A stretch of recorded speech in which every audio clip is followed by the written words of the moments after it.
who are we? CCLA difference, what? Difference makers. Good morning. This will be a intimate discussion today. So, my name's Susana Loeb. I'm a professor at Stanford, and I'm here to talk with you about high impact tutoring and how we might be able to use the high impact tutoring approach to accelerate student learning and build well being. What I thought we would cover today is basically what the National Student Support Accelerator is, which is where Lauren and I work, and what high impact tutoring is. So we'll talk about that for a little bit. Then what we're learning from research. So I've got like 4 studies that I was just going to give you a heads up on what we've been learning there. What's happening across the country. Interestingly, there's been a big push to increase access to this kind of individualized attention for students. And California is we call it the Western wave, but there's lots of places around the country that have been doing this earlier. So there are places to learn from. Talk about how you might get started in a district and then do a wrap up. So that's the plan for today. The hope was to get a kind of a clear understanding about what high impact tutoring is, to get familiarity with the research and some example programs. It's really nice to think about the programs that are out there already, since they're using a variety of approaches, and think about readiness and kind of know what you need to move forward. And at NSSA, as we'll share, we have lots of resources that can kind of help make it what's not that easy to implement, honestly, to help make it easier. Okay, so my background, I'm a professor. I've been there since 1998, I think, so a long time. Um, but I left for a little and ran something called the Annenberg Institute at Brown University, and I'm just back at Stanford. And I've been the director, though I'm not right now, of policy analysis for California education for about 20 years. And I've run what are called the Getting Down to Facts projects, which are projects that get researchers from around California and around the country to get a sense in all sorts of dimensions about how California students are doing, what progress is going on in school, where there's needs, and they're really directed towards new governors. So we did one for Newsom, first for Schwarzenegger, so that dates me. Then as Newsom was coming into office, and now we'll do one. We're just starting one again for the next governor. Okay, so we have these turn-in talks, but since it's a little harder to do that online, and there are just 3 of us, we'll just do it. I guess we'll do it anyway. But when we think of high impact tutoring, there are 2 elements of it that we're really trying to get to students. And then we'll talk about the ways that you do that, like what kinds of programs get it to students. But the 2 things are kind of intensive instruction at the right level. So in many classrooms around the country, kids are the instruction that's going on is not meeting the actual needs of what the students have, because they've missed something, or because they understand some things and not other things. And so really getting that personalized, targeted instruction is one aspect of it.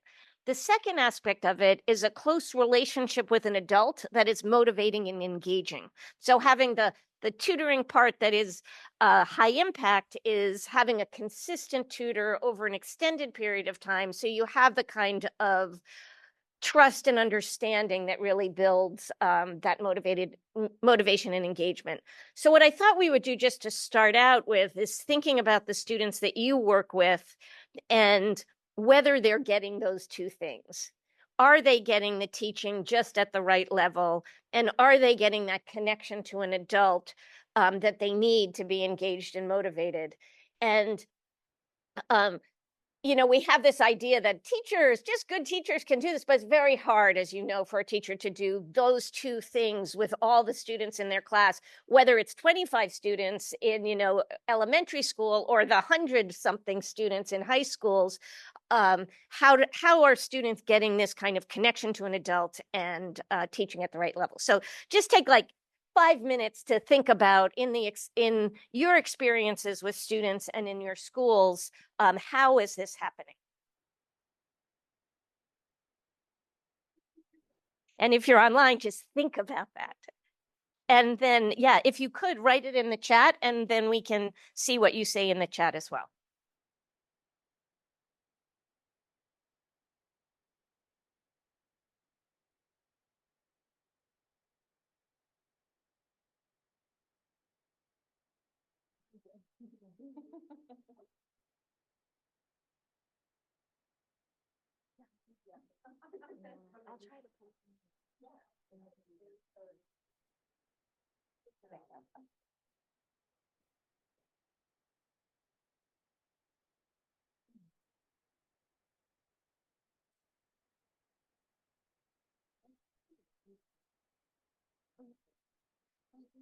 Thank you for sharing in the chat.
We'll just give this one more minute.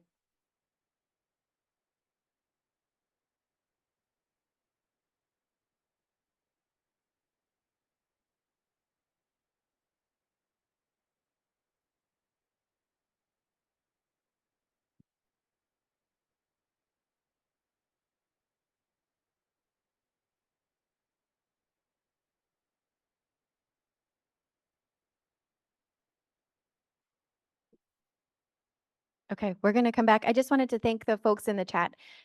We saw some folks at the teaching at the elementary level, and that they were talking about small group pullouts. And then we had some folks at the high school level that said kids can come before and after school, and they can also help build those relationships. And I would love if I might be able to ask our in-person attendees here if anybody wanted to share a little bit about what they talked about.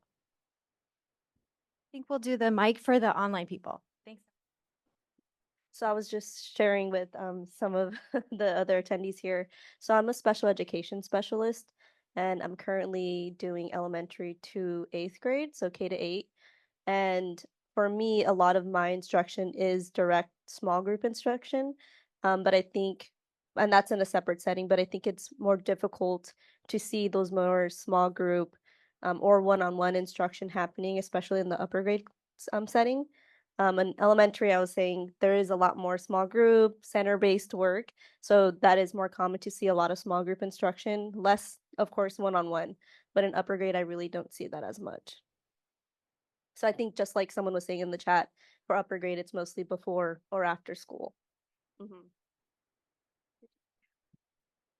Thank you so much.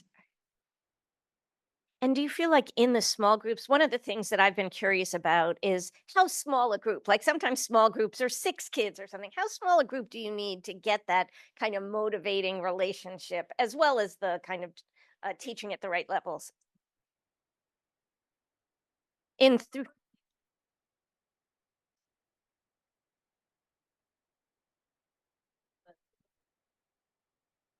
And you can not only reach them where they are, but make them feel like you really care about them.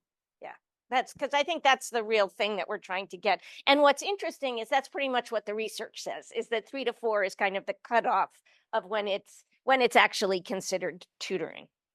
Okay, so we have a quick little poll just to see, like, how familiar are you with high impact tutoring? So we're going to see if this works to do this. Oh,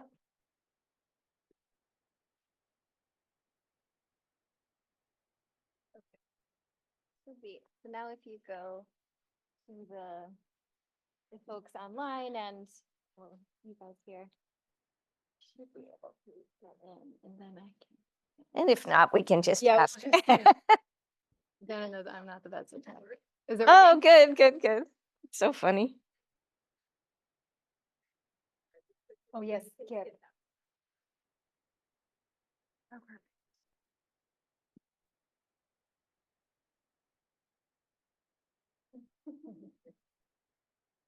Should I escape and then?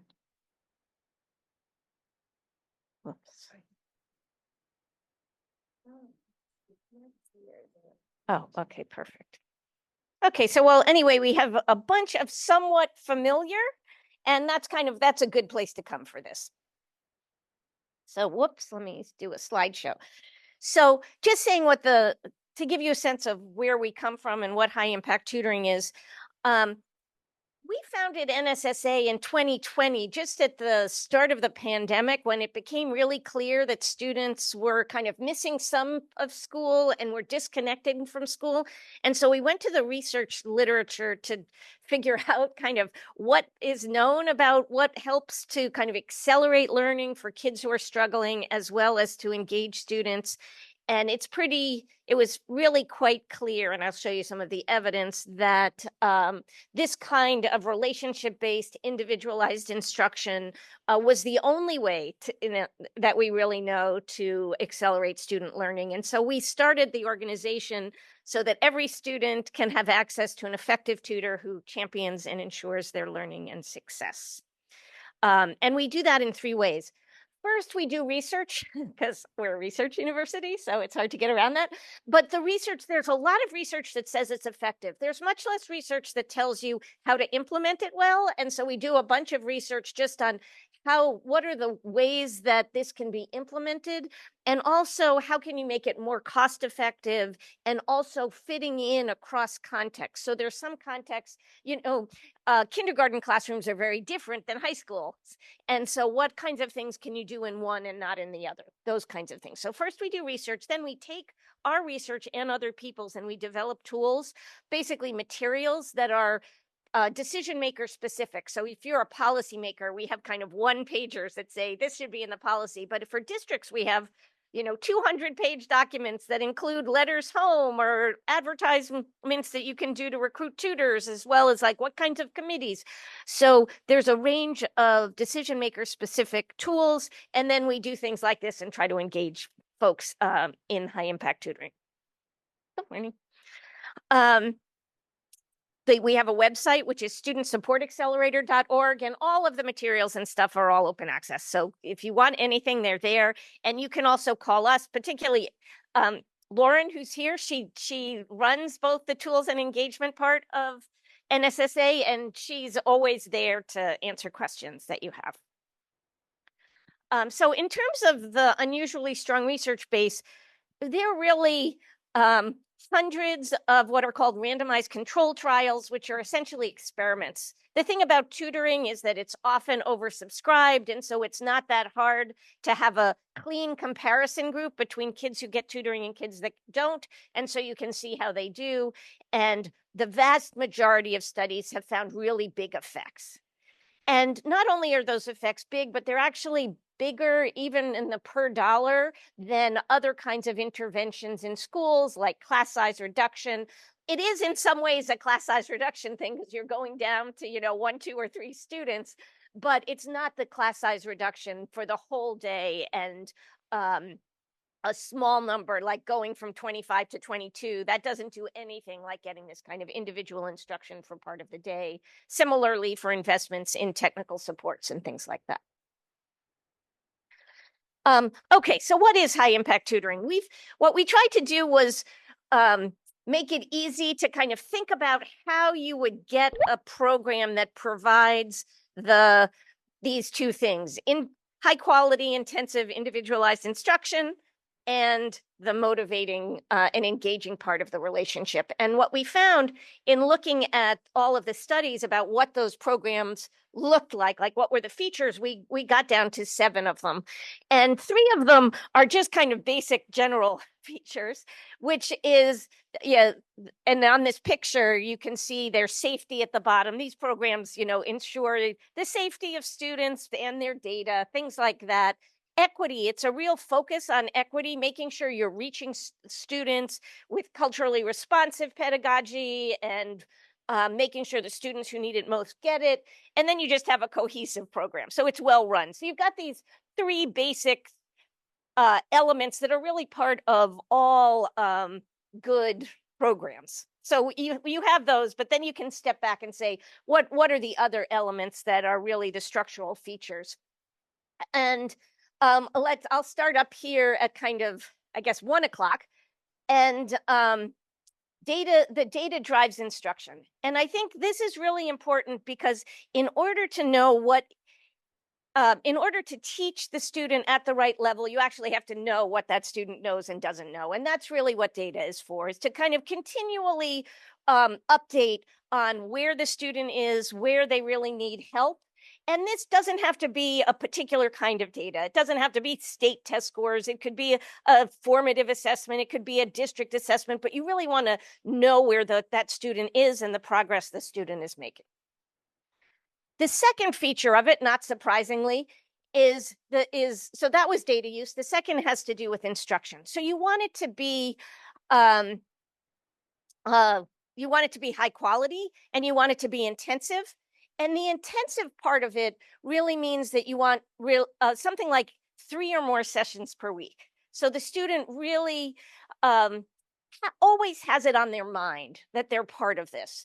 And generally that adds up to about 60 hours through the course of the year, 30 hours for a term, 3 sessions per week with at most 1 to 3 students. Sometimes people say 1 to 4, but really as low as you can go and no more than 1 to 3 or 4, and then using high quality materials. So you've got this kind of supports for high quality instruction.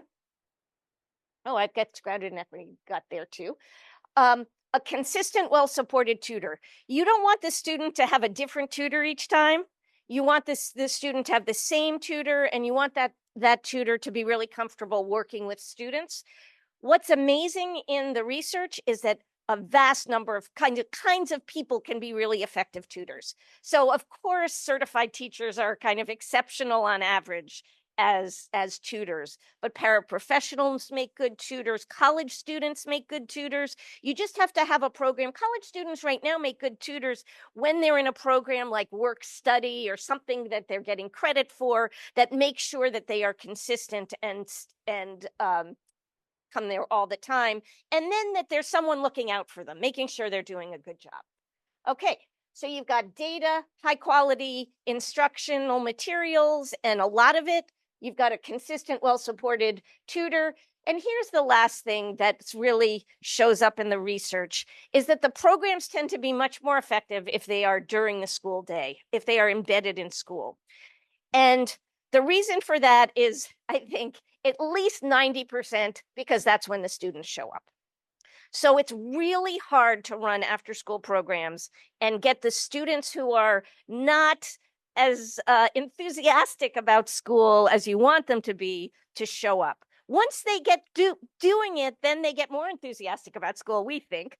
And we have some evidence that we'll show you to support that. But in general, if you have a student who is not, is not engaged in school, is not enthusiastic, it's really unlikely that they're going to volunteer for additional schooling. And so you want to make it part of their school day. And there are lots of different ways of doing it. And I do think it's possible to do some after school and some during school if you can keep track of that as a school and know if a student is coming. And then if they're not going to the after school program, bring them into the in-school program. But the many districts have tried this, since it's so tempting to do it after school because you don't have to change the master schedules. And the overwhelming number of districts have pulled back and put it in the school day just because they've had such a hard time getting students to show up. Okay, so those are the elements of high impact tutoring. And just to to highlight some of the really important ones. 3 or more times a week, same tutor who's well-trained, aligns with classwork is helpful, though not, the evidence on this isn't quite as strong. Like if you are using high quality instructional materials, it's really nice if they're the same ones.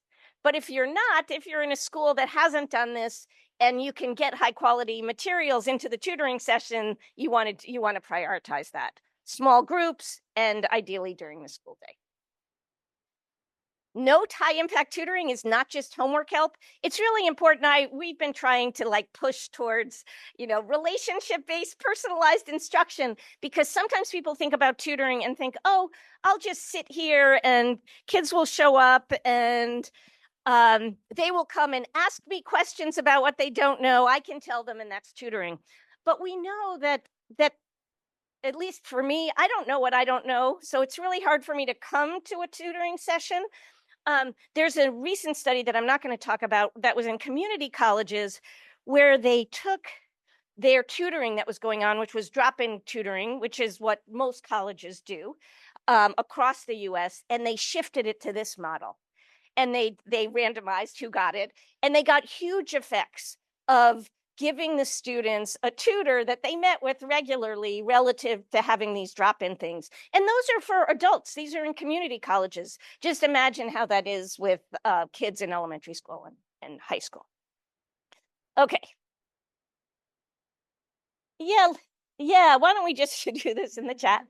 So when you think about what we've talked about in high impact tutoring, I'm just wondering where you think your school is in, or the schools you work with in implementing high impact tutoring. Just getting started, it's already up and running. Even at a small scale, you're scaling up or you're scaling back. So you want to just type that in the chat? Yeah. And no responses yet, but when we do, I just wanted to let everyone know that we have a microphone already ready.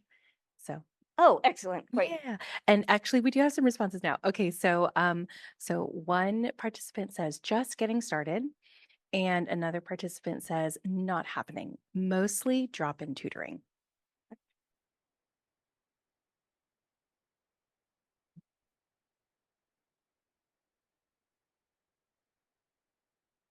Yeah.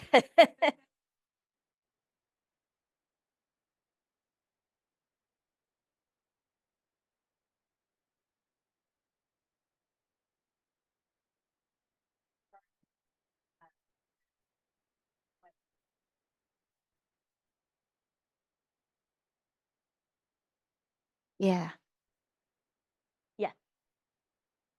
And there's another response. I thought we were up and running, but there seems to be a concern that our current tutoring system for pull-out small group intervention is actually perpetuating inequity. Oh, interesting. And do they know why? Do you know why? I don't know who Flavia, do you know why? The speaker would like you to say a little bit more about that situation, please. They'll probably need a. Okay. No, that's totally good. Oh, you know what? She asked if she could unmute. Oh, You good. know what? Would you like to try, Flavia? Let's try. Oh, can you hear me? Testing. If you're speaking right now, we cannot hear you. Okay. I don't think we'll Okay. be able to make that work today, but thank you for trying, Flavia. Okay, I'm just actually going to go on. Just because it is interesting in California. There are a bunch of districts that are actually have it going even around us, like San Francisco's been doing a bunch, Redwood City is doing a bunch. So there are some districts, Oakland certainly has been doing tons, and LA as well. So there are places in the state that have been putting in some of these programs, but for the state as a whole, the push hasn't happened in the way that it's happened in some other states.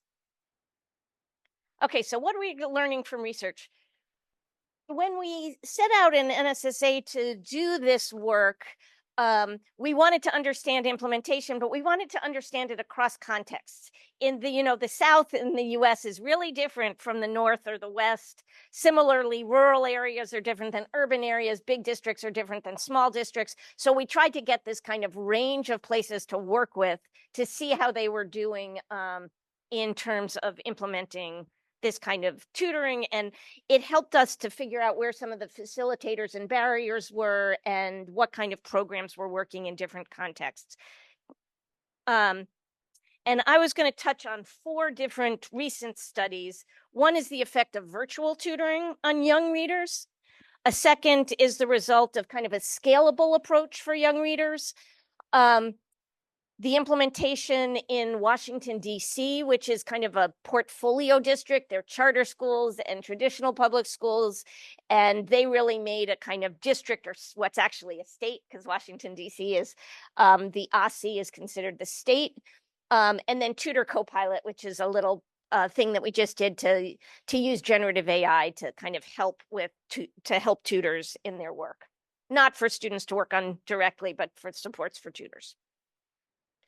Okay, so the reason that we're going to talk about virtual tutoring is that, some districts, it's hard. The teacher labor markets are hard right now. It's hard to recruit enough teachers. That's true for substitute teachers and paraprofessionals. And it can be true for tutors as well, particularly, if you are in a rural area or an area without a lot of kind of available labor. And so virtual tutoring has become really popular. And it's not what you think, which is the computer assisted learning. There's actually a person on the phone, just like there are people here in the session. And the student, like the one there, has these earphones on and they talk to the tutor. And it has those same characteristics that we just went over. It's the same tutor each time. It's 3 or 4 times a week. It's got strong instructional materials, and there are these virtual tutoring programs available in many subjects for many grade levels. And so we just wanted to know, so how is it to do this virtually? We have a lot of evidence on in-person tutoring, but can it work virtually? And if we think it might be able to work virtually, let's try it on the students that we think it might work the least well with, which would be these young students. So we're going to be looking. We looked at this study at kindergarten and first graders, and I guess a few second graders who did this early literacy program with a district in Texas. And the program is called On Your Mark, and it's really a nice, the professional development the tutors get is really nice, as well as the curriculum. And we were interested in the effect of the program. Did students learn? And also, they allowed us to randomize whether it was 1-on-1 or 1-on-2. So whether each tutor got 1 student or 2 students. And what we found is that it actually worked. So maybe not as much. It's hard to tell because we didn't have an option of in-person that we were comparing with directly. The results aren't as great as some of the more intensive intervention programs, but they did learn a substantial amount, something like 3 months of learning in the tutoring. And 1-on-1 for this group was actually about twice as effective as 1-on-2. So they learned about twice as much in a 1-on-1 session. The program, I mean, this is pandemic and, everything is starting up. They think they've learned a lot from this and now feel like they have trained their tutors to do 1-on-2 better than they did before. So we're going to do a new study with them about 1-on-2. But at the time that we did this, the 1-on-2 didn't work nearly as well as the 1-on-1. So our takeaway is that, yes, virtual can work. And it's not that surprising. I mean, I feel like I have strong motivating relationships with people that I'm on Zoom, since a lot of my work now is on Zoom. But it was good to see that this was the case with young kids as well. Okay, so this was one study on early reading. And then we did a second one that I thought was really interesting. There was a program in Broward County in Florida that took a different model where they thought, okay, I want it to be individualized and I want it to be personalized, but I'm talking about little kids. And can I be kind of both more effective and more efficient? Can I do this better? Because when you're doing it online like that, there is all of those transition costs. So instead, they basically took a paraprofessional model, though they had their own what tutors come into the classroom, and the tutors were just in the classroom all year, about half a day. So they were actually in 2 classrooms generally in a school during the year, and they switched off between them. And they saw students about 5 minutes a day. So they had, each of these tutors had a little tablet that said for each student exactly what they should cover with them next, like where they were, so that when that student was ready, they could meet with them just briefly and go through phonemic awareness, sounding out, whatever it was, as they began to get more fluency in early reading. And what's so great about this is the relationship is kind of there because they're in the classroom with them, and you get to do it every day. So it's something that really sticks with them, but it's short because 5-year and 6-year-olds don't have the longest attention spans. And this had a really big effect. So I really love this model. You can't do this clearly. 5 minutes a day won't work for calculus or for algebra, something like that. You need something more intense. But this is where you think, like, how do I get this kind of personalized attention to differently across the age ranges? And this showed us that, okay, there is this opportunity. And what's nice, particularly, we heard that this pullout has some kinds of feelings that the students, may feel bad about it, or maybe it's just feels disequalizing. In this case, it's just in the classroom. It's not, and in fact, all the kids get some, they just give more of it. So all the kids will get a little bit of it, but they'll give all 5 days to some kids who really need it. And that way it just feels like it's really part of Tier 1 instruction. So this was a really fun approach to see on the early literacy side. Personalized instruction from a consistent tutor, short bursts.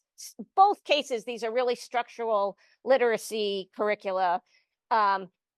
This one is particularly affordable and I think particularly scalable. So we've been trying to do this. Actually, we've looked at a number of other programs that use current paraprofessionals, and they don't always work with the paraprofessionals that are actually in the school already. And that's largely because it's hard to get the school, the administration and the teachers to realize that this is what the paraprofessional's job is. And so if you're going to do it, you have to really kind of change mindsets, because we see, the kids are supposed to get 60 sessions and they get 10 because the paraprofessionals are pulled out to do other things in the school. So it's not that I don't think the current paraprofessionals are capable as individuals, but it does take a change in a system, and it's easier to bring other ones in, but you can use the ones that are there already. And I mean, my hope is it's also a really empowering role for current paraprofessionals, but it does take that extra lift to get you there. Yeah. We have a question in the chat from one of our participants. That's great. So Debbie is writing, I'm curious about high impact tutoring for math, especially at the secondary level. Yeah, so it's interesting. The program that I just told you about is that where the paraprofessionals used was actually for math, where it didn't work that well, except in a few schools where they did actually get the paraprofessionals. So math and literacy, it's very similar. One of the greatest effects has actually been found for 9th grade in algebra. Some of the best research is on that, and out of Chicago public schools. And there's an organization called Saga Tutoring, which not only has done programs in algebra, but now supports districts in creating their own programs to support students, because it's crazy. There's something wrong with our system if as many kids are, not just in California, like all around the country, are failing algebra. I mean, this can't be a kid thing if that's what's going on. So you have to really think, maybe they do need this kind of individualized instruction. And I think our evidence on high school math is that, we've tried, let's make it easier. That didn't really work. Let's make it harder. That doesn't really work. What the approach that's worked the best is to make it a little harder and make sure expectations are high, but provide additional support. So make sure that students who are struggling have that immediate support. And that's really what this high impact tutoring is. So I think the kind of pre-algebra and algebra area is a really great place to focus on this. And so Saga has their own program, but they've also provided trainings and materials and stuff like that if you want to do create your own within a school. Once you get to middle and high school, as you all know, the real issue is the master schedule and how you get this fit into the master schedule. And that is actually why I think the main reason why tutoring is difficult to implement. It doesn't mean at all that it's impossible. There are places around the country that are doing it, but going in and thinking, oh, this is just like an add-on that I can do on the side, that doesn't really work very well. I think it works much better when it's part of a whole, let's think about how to do middle and high school math so that students are actually making progress. And it combines this kind of really good curriculum and instruction at the classroom level with these additional supports. And there are different ways of providing those additional supports, but this is a really good way to do it. My hope, there's all this technology that's out there right now, that we're in a real transition in technology, and lots of people think, oh, Conmigo or something like that's really cool. My kid can be in front of it. My kids will never be in front of those, not because I don't like it, it's because they don't pay enough attention. They can't do that on their own. If they're going to do it, I generally have to sit with them. And I think that's true for lots of kids around the country. But there are other uses for some of this new technologies. And one of them, I think, is better master scheduling. So you can be much more responsive to adults in the buildings so that they are leveraged as much for students as we possibly can, and at the same time make sure that you meet the needs of each student. To do that on a piece of paper is like nearly impossible for someone, and most high schools of course already use a program, but I think the programs that are coming up now, there's one called Timely that's a good example of this, are really going to allow you to do master scheduling in a much more flexible way. So we have another question, and this one is posed by Nicole. She asks, is there a way to implement tutoring into an after-school program with students who come every day? Oh, yeah, I think that there completely is. So using these same kind of approaches works very well in after school, just like it works in school. So the kind of benefit of it is the same. There are students who don't go to the after school program. And so if you want to reach all students in kind of your focus on equity and reaching the most disconnected students, it's really good to do it in school. That said, you can do it after school too, and it's just as effective for the students that you have as long as they come. And so the kinds of materials that we have on our website and that Lauren knows really well would be helpful in an after-school program. And it's really very similar. So you want a consistent tutor. You want to make sure that you use data so you know what the students need. If you can't rely on them to know what they don't need. And it's great to have a curriculum that you can follow, that you kind of start where the student is and move forward. It makes it easier for the tutor and just creates kind of a more, you're just more likely to see the student make progress. One thing I'd also like to point out is that, I mean, we're huge fans of mentoring. I think mentoring is such an important part, such an important thing for students, because that relationship is so important for students to feel like they can be successful, that they belong. Having mentoring tied to instruction, which is what high impact tutoring is particularly effective, I think, for two reasons. One is there's like really concrete accomplishments. And so both the tutor and the student feel very successful in that mentoring program. And so it's a really kind of exciting kind of mentoring for them. And the second thing is because it's tied to instruction, students are more likely to feel like they can be successful students.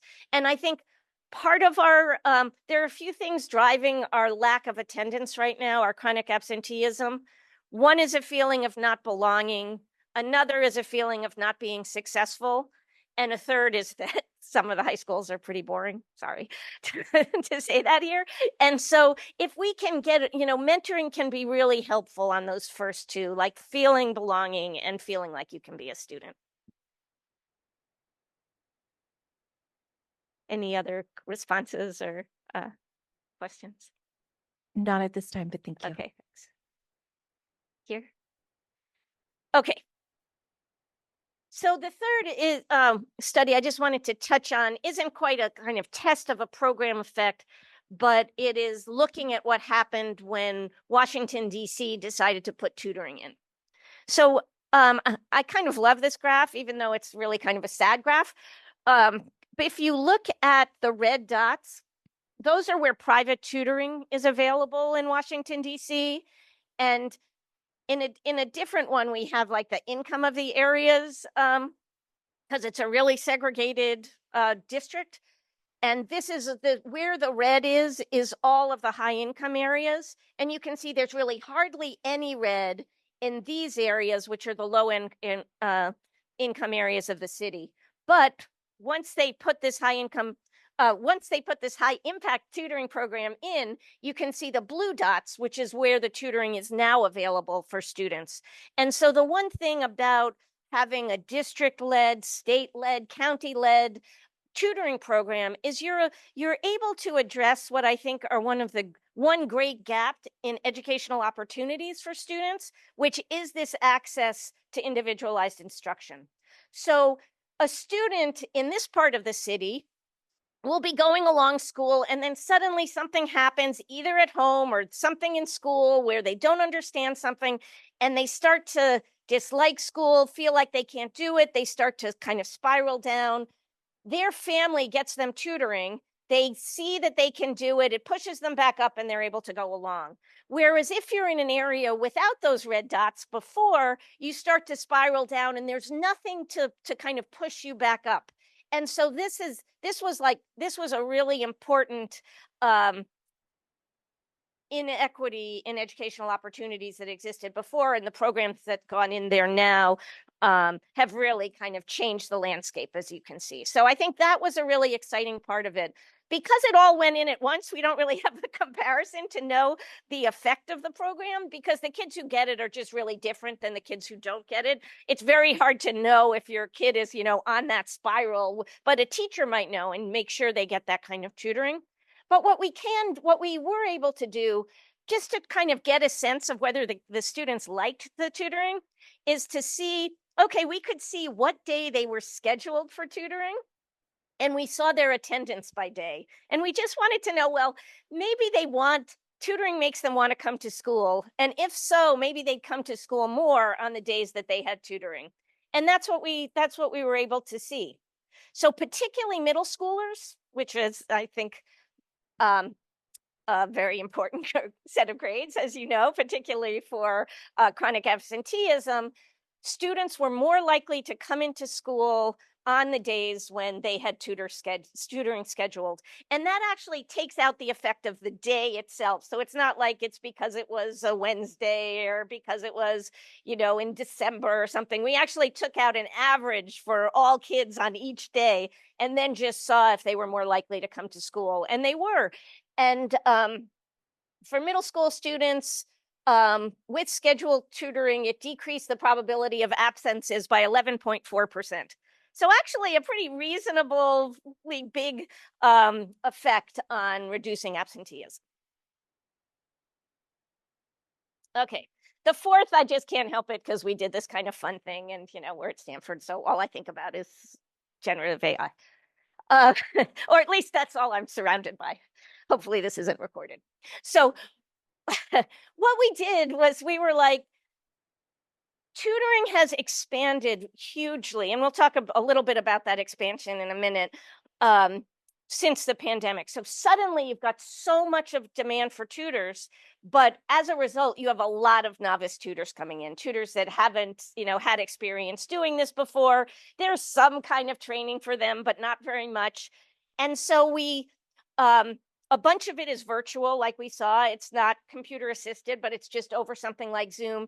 And we watched a bunch of those, and we would see the tutor respond, for example, to mathematical mistakes. And a student would make a mathematical mistake. The tutor asks, what is 10 minus 7? And the student says 6.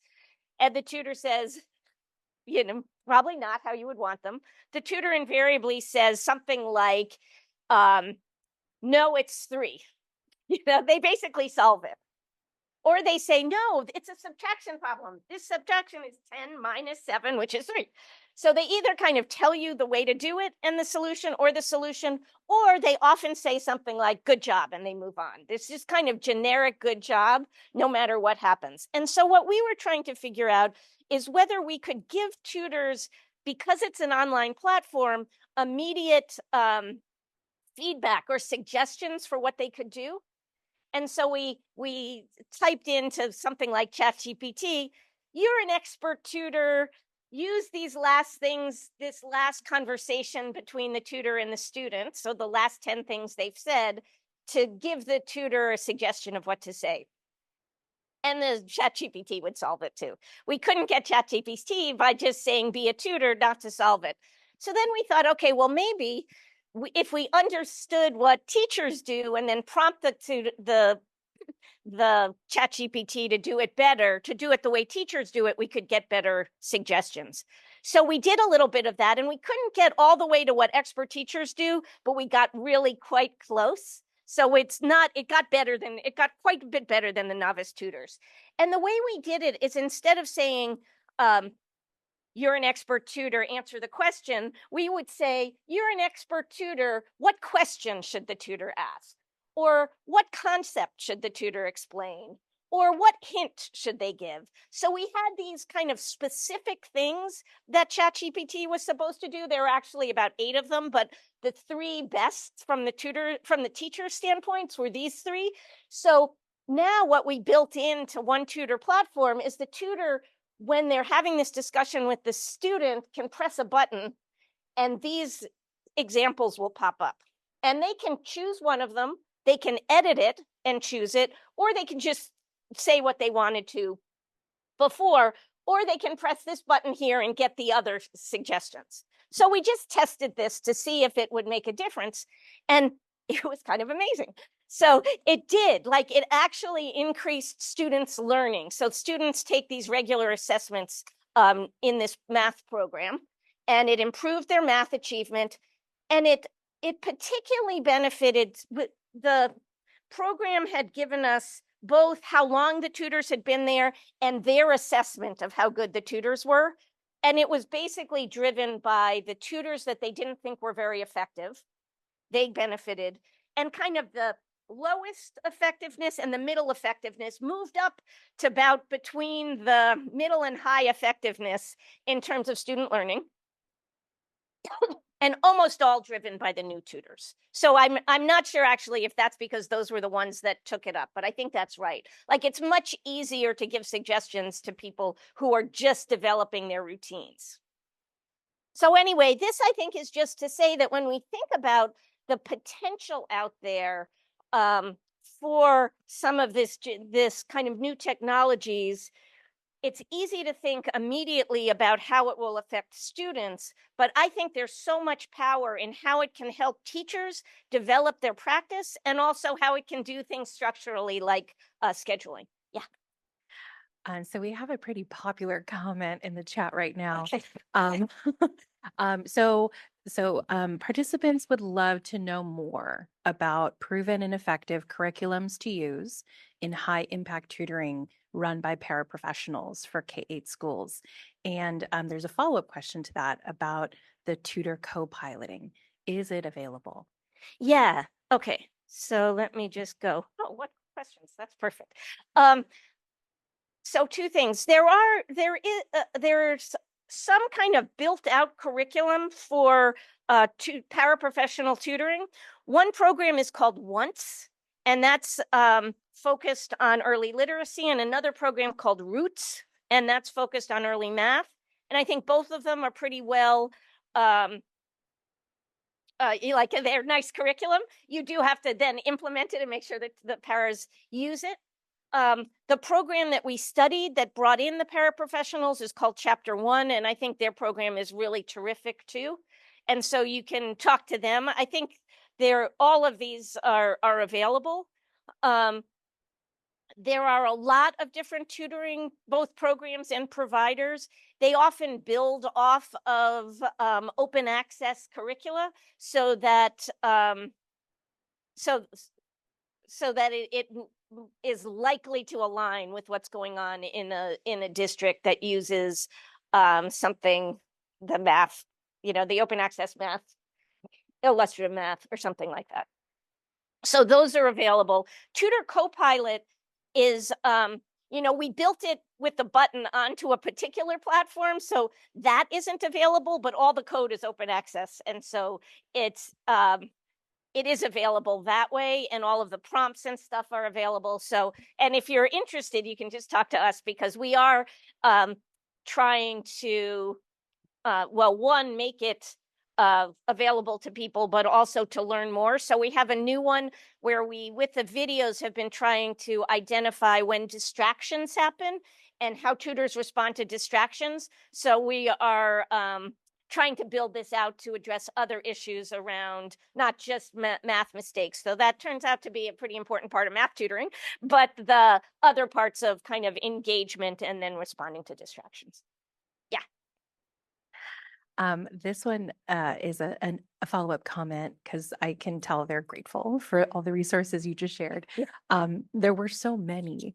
Is there any way we can get a list of the recommendations that you just shared to the participants later? Yeah, here, let me give this to Lauren, because she'll talk about it. Okay. Yeah, absolutely. So if you go to our website, which is studentsupportaccelerator.org, we've got all of our research there. And then we also have all of our tools and briefs.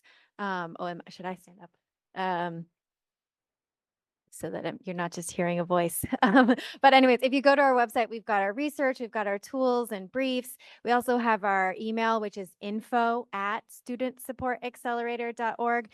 And I can ask Isabel if she can put it in the chat as well, and see for folks in the room, please feel free to reach out, because we're happy. Oh, and awesome. Susana is showing there's a lot of really good stuff there, but we can also help point you. So if you're looking for, we have a resource on PK to 8 math resources. We've got a tutor training library with all these open source training. If you're looking to be in a position to be training tutors, you can use that. We've got, we'll talk a little bit later, but we've got a district playbook. We've also got a family engagement tool as well. So if you're looking for how do we engage with families and bring them into the tutoring process, we have some resources there.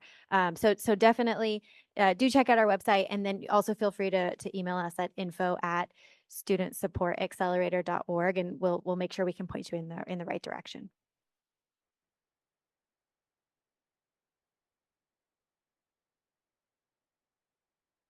Any other questions on there? Not yet. But Okay.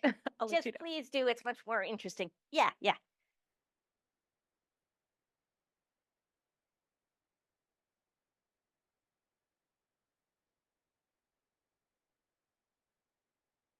Yeah, so it varied.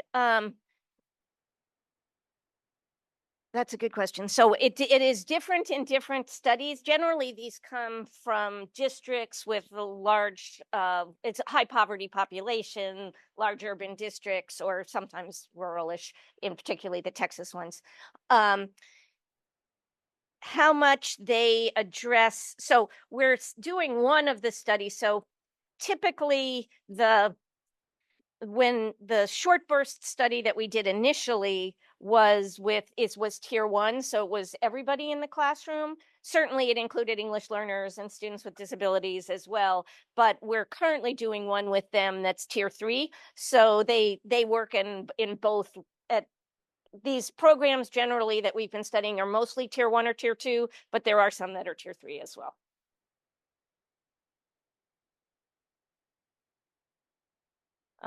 And they go kind of, particularly DC goes across the grade levels.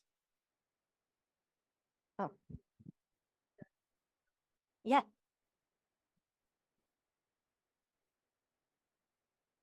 Yeah.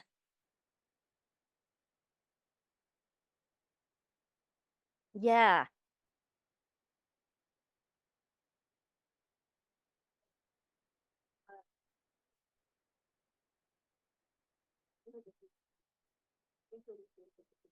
Yeah.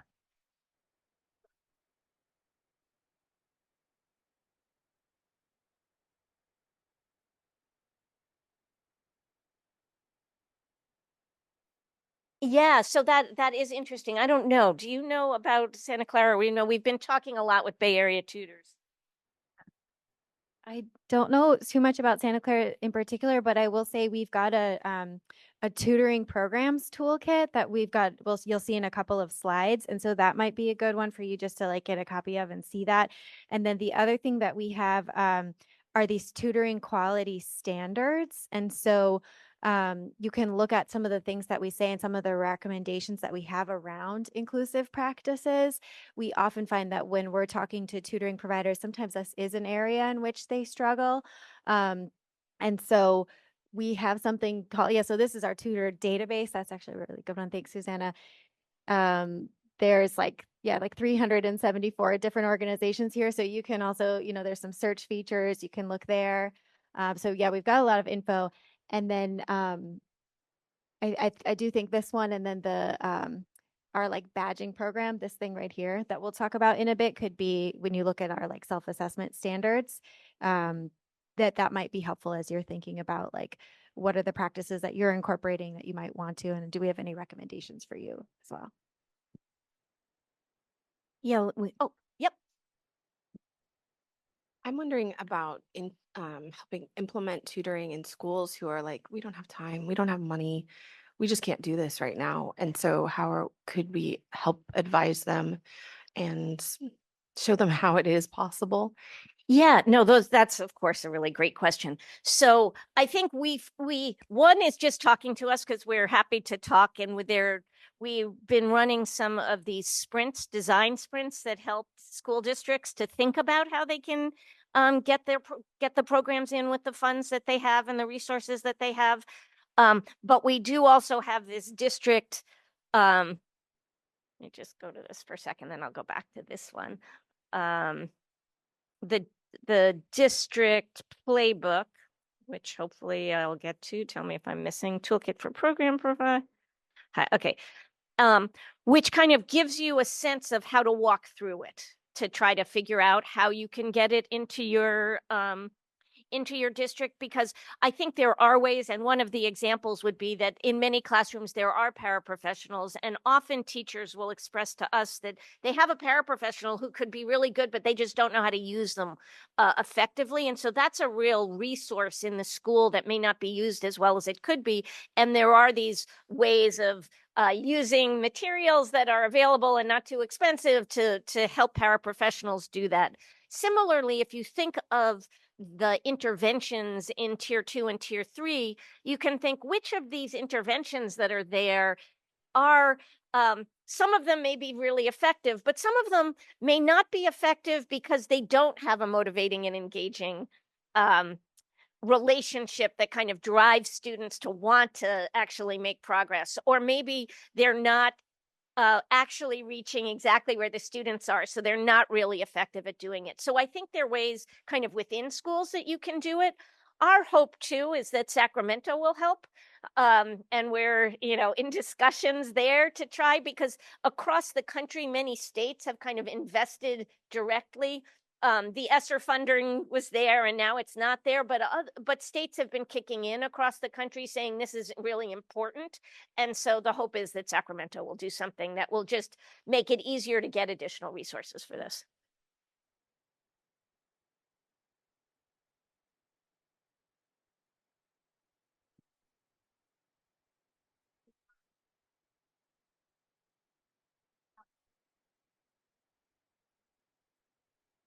Yeah, no, that's a great question. And we're doing a study right now, but since the cliff just happened, it's in ESSER funding. It's just very recent.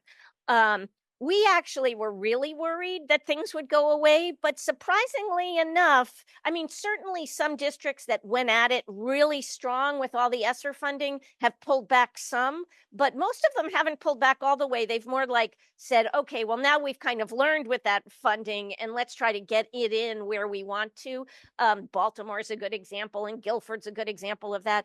But many places actually, it took a while to, given all of the stresses around COVID and the chaos and kind of coming back into school, it's really taken to now for places to really start. So we're seeing much more of an uptick now than a drop, which has surprised us and made us feel like it's worthwhile to keep going.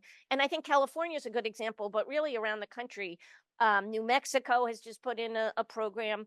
Now, the sustainability part is interesting because so many of the programs that we're looking at are kind of came out of COVID. And so their sustainability is harder to say. But in places like Chicago that did this before, where some of those studies had come out before, they've had it for quite a long time now. So it is sustainable as part of your of the regular operations of schools.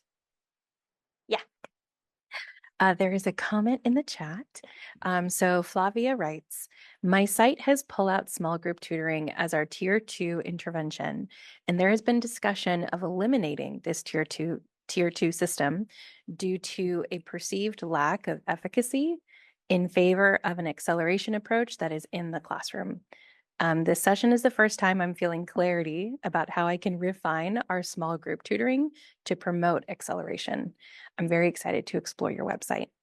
Oh, that's so nice. Yes, I mean, I think we have an acceleration mindset in how this goes in. So this is, you know, students, of course, don't need to learn everything and remediate back to other things that they didn't learn if that learning isn't getting in the way of their moving forward right now. And so thinking about this in a more organic, responsive way, I think is really good. There are great things about the idea of tier 1, tier 2, tier 3. I think I really like that more than are you in special education or not, which is kind of where we were at initially. So it's really helpful to have this idea that you can kind of move in and out and get the supports where you need, but some of it may be better done kind of within the classroom setting as well, particularly if you can get your schedules aligned so that there's enough time in those classroom settings to give the individualized attention. The one other resource that I wanted to tap into is this tutor quality improvement system, because I think it might help as you're building this out. And I probably will get to this here, but I'll just go there anyway right now. So we have a kind of a badging system where if you're a tutoring program, we'll go through what your model looks like. And if it aligns with the research, you get this badge. And the reason that that's useful is because then you can take that to a district when they have RFPs for tutoring. And, you know, the district, it makes it easier if you're a district or a school to know which programs are effective. But even before you do that, there's something called a self-assessment. So if you're just starting out, you can take this little self-assessment that will ask you some questions about what your program looks like. And we have it automated, so it will give you a document as a result that gives you not only how well you align to what the research said are effective practices, but it gives you suggestions for what to do. So if you don't want to talk to Lauren and you just want to see some things quick, you can just keep taking this self-assessment. Okay.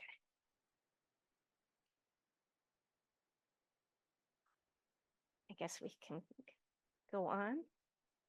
We have 15, so we end at 10? Okay. Okay, so what's happening across the country? So there have been these national surveys of tutoring, just so it feels like this is a possible thing to do. 46% of schools say that they are engaged, that at least some of their students are going through not just tutoring, drop-in tutoring, but this high-impact tutoring. So at least 3 times a week with at most 3-to-1 ratios kind of tutoring. And they've done it in these ways that we've been talking about, which is MTSS integration. So can you get your tier 2 more aligned with what high impact tutoring is? paraeducator tutors, and then as elements of instructional reform. And that's what we've been talking about. Like Florida has rolled out an early literacy reform, and tutoring is part of that.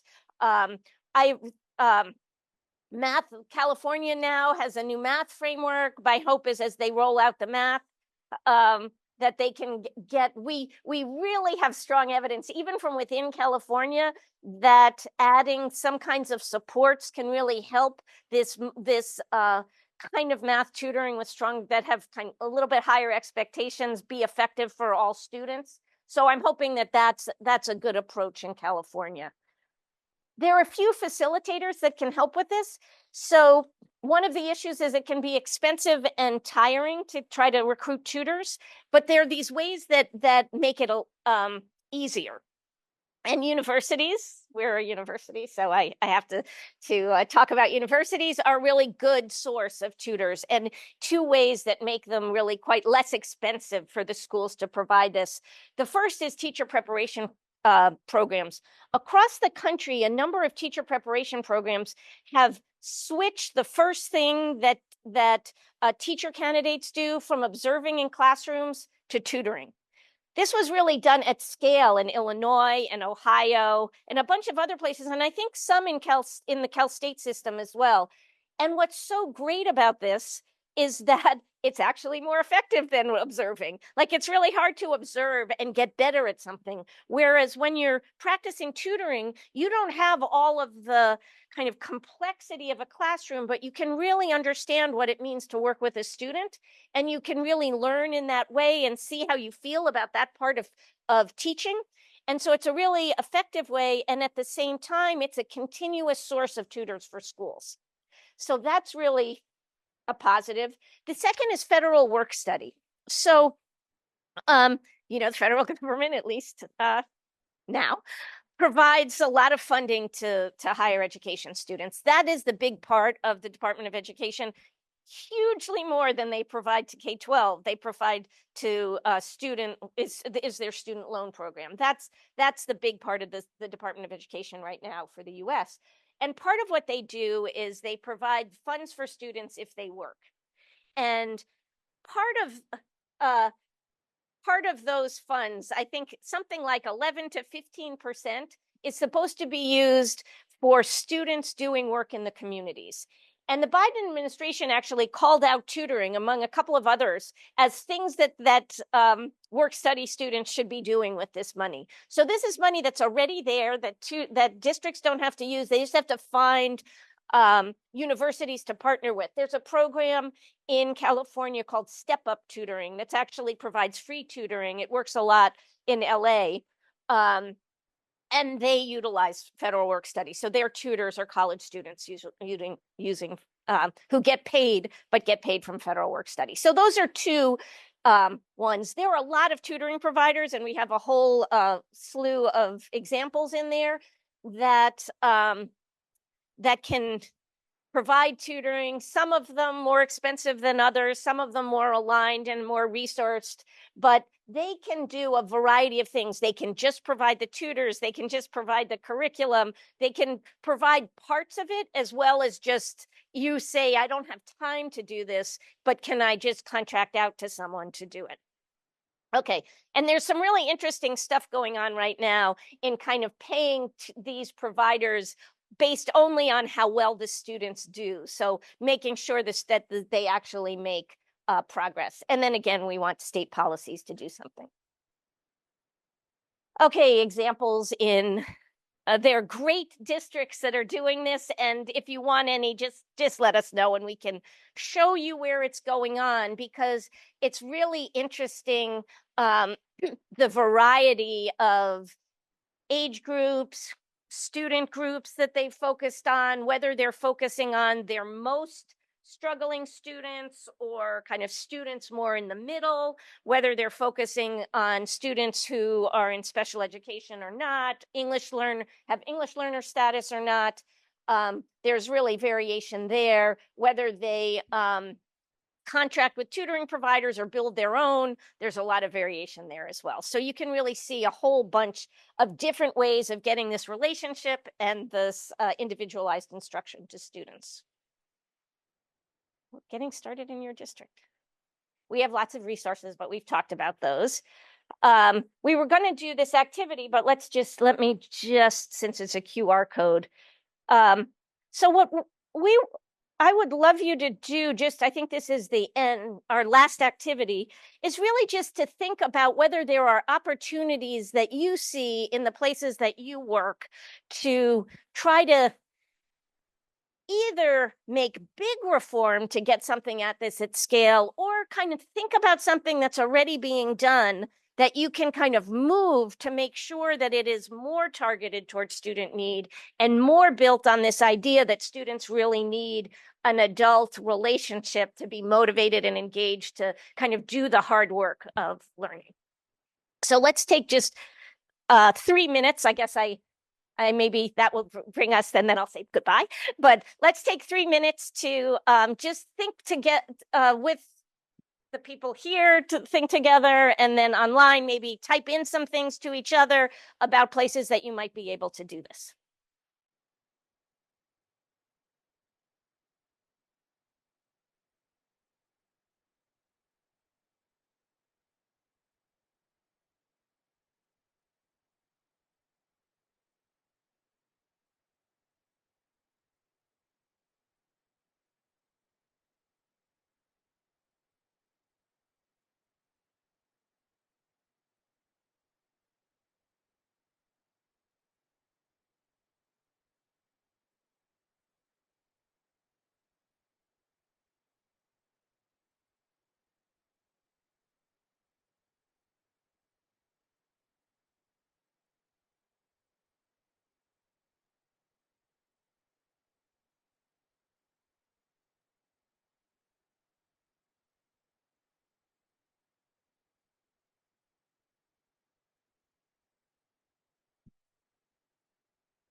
Okay, so sorry that I have to wrap up the conversation. We're just about out of time, but I wanted to, there are a couple of, like a comment and a question, and then I'd love to hear what you all were thinking about. Yeah, thank you. Let's see. We have Nicole commenting. I am brainstorming. Oh, wait, sorry, shifted on me. I am brainstorming ways to implement this in our extended learning opportunities program. Christina says, thank you so much for the great information. Debbie writes, some schools are building in WIN, which stands for what I need time into their daily schedules. Being more targeted with student placement and bringing in more tutors might make this time more effective. Currently, students go see a teacher during this time, so a small group defined as 3-to-1 instruction is essentially impossible. Flavia writes, can a district use the self-assessment tool to evaluate their own tutoring program? And Loma Vista says, thank you. Sorry for shooting the ball No, all no, at once, those but are great. to And yes, encourage- we've had for the self-assessment, anyone can take it. We've had districts use it to evaluate the programs that they're looking at. Districts can use it, or schools can use it for their own. It's just up there, and again, just reach out for it. Yeah, I do think it's really hard to be a teacher right now, and having these additional adults in the school could be really good for that too, making it kind of a more reasonable job in some places. But it is, there is the kind of managerial part of that, and you just have to figure out how to get a system so that's done smoothly. I'd love to hear anything here from all of you about what you were thinking in your discussion. Here, I guess I can give you this. Oh, I put this in and now I can't get it out. So I'll just say what I was. So I was talking about how, for a metaphor, right? Thinking about how we help teachers who hate the word or the acronym PLC, Yeah. how we help them move towards a PLC model Yeah. by not calling it that at all, but rather giving them bits and pieces here and there and asking reflective questions. And it slowly over time develops into a PLC model and they didn't even realize it, right? So thinking about similarly with high impact tutoring, we're not going to call it high impact tutoring. Sure. We are just going to start asking questions about, okay, well, how are you using your paraeducators? Is that effective? What is the relationship between your paraeducators and your teachers? Do you have that formalized? What does that program look like? How could we help out and kind of just essentially guide them towards high impact tutoring without ever saying those words? I actually really love that, because I do think it's something we all believe students deserve in schools, is this kind of individualized attention and instruction that is at their level. So everyone believes it. Let's just, and when you start to say something like high impact tutoring, it can be too much like, oh, that's such a big change or something new. But I think it's really just focusing on something that we've kind of known we've needed all along. It's like all the focus we've had on high quality instructional materials. That's really good too. And we knew that we wanted those kinds of things beforehand too. Yeah. But it's so I love that thought. That's a really nice one. And if we couch it into like just the frame of MTSS and how are we being effective in our MTSS systems, I think Exactly. that'll move things forward. Yeah, I think that you captured it really well. We talked about from a state perspective, it's trying to understand the right conversation to have with the districts, and it varies, right? So sometimes we'll say, well, have you seen the research around high impact tutoring?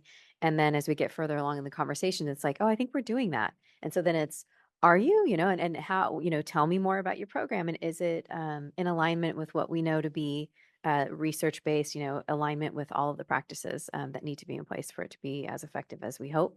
And so it's just trying to kind of bridge that gap, like, and having the right conversation with the district, understanding their context so that it doesn't seem like such an overwhelming endeavor, but really it's just taking the assets that you have in place and really building to that. Also acknowledging that there are funding sources in California that they can and should leverage to build out the programs or enhance whatever it is that they have in place. And so just trying to bring those pieces together in the best way to support our districts is kind of how we're looking at it. Well, that is terrific. And I think we are out of time. So thank you all for coming here today. And we are always here to talk with you about this if we can be of help at all. And we really appreciate getting to do this. So have a wonderful rest of the day.